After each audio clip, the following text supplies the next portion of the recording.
Uma casa chinesa de mais de 5.000 anos de idade, o horóscopo no teto de um templo egípcio e a análise de um cabelo que muda completamente a história do Beethoven. Isso é tudo que foi descoberto sobre o passado, agora no presente.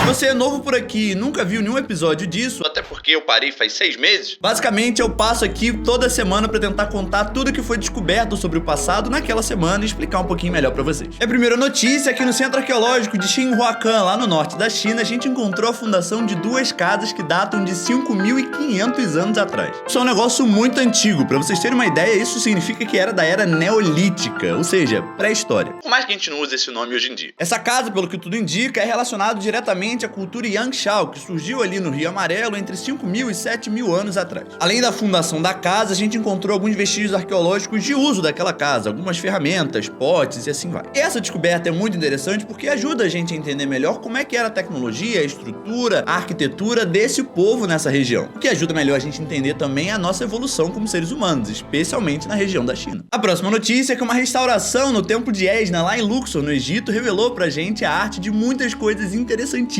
Mas a mais interessante e mais importante delas são os zodíacos babilônicos que estão colocados lá, que é muito parecido com o que a gente tem hoje. Mas também tem algumas representações de planetas, divindades, animais e também as 7 constelações que os egípcios usavam para medir o tempo. O zodíaco babilônico só entrou no Egito graças aos gregos durante a era ptolomaica, entre 300 e 30 a.C., quando os gregos dominaram a região. Começa a dinastia ptolomaica, que é representada pelo Ptolomeu, que é um grego. É a mesma dinastia da Cleópatra, acho que fica mais fácil assim. E imagens do zodíaco não eram comuns em templos, geralmente elas usavam em sarcófagos, tumbas, horóscopos e coisas desse sentido. Então você ter algo como o Templo de Esna, construído em 250 d.C., na era romana, que tem essas coisas, é muito curioso e ajuda a gente a refletir e talvez repensar sobre essa característica do Egito. E a última notícia é que cientistas analisaram fios de cabelo do Beethoven que supostamente teriam sido retirados dele 7 anos antes dele morrer. E esses fios foram testados, o resultado deu que ele era quase certamente autêntico e a análise genética desse fio deu pra gente algumas respostas que mudaram um pouquinho como a gente entende a morte dele. Basicamente, a análise do fio mostrou que ele tinha propensões à doença no fígado e também hepatite B, o que a gente não sabia. E isso explica muita coisa. Beethoven começou a perder a sua audição por volta dos 20 anos de idade, tinha problemas gastrointestinais severos e também doenças no fígado. Só que antes a gente achava que todos esses problemas, que provavelmente levaram à morte dele, estavam relacionados a uma possível intoxicação por chumbo, que era muito utilizado na época por questões medicinais. Que obviamente a gente sabe hoje que não é pra usar, mas que na época era muito comum. Só que agora a provável causa da morte dele mudou. A hipótese principal dos cientistas hoje é que a morte dele veio relacionado a um excesso de bebida alcoólica que já dava dano no fígado dele e deve ter levado ele a desenvolver uma cirrose por conta da sua propensão genética, somado também a essa hepatite B que também causava dano no fígado. E isso tudo provavelmente levou aos problemas que ele sempre teve, que foram agravando porque ele não sabia disso tudo e que levou à morte dele. Então é isso, eu espero que esse vídeo tenha ajudado você a ficar a par das últimas descobertas dos cientistas, arqueólogos e cientistas sobre o passado. Então se você gosta desse tipo de conteúdo e não tá inscrito, já sabe, se inscreve aí, aproveita e já deixa um like e compartilha com outras pessoas que também podem gostar desse conteúdo. Então é isso, vejo vocês na próxima semana e tchauzinho.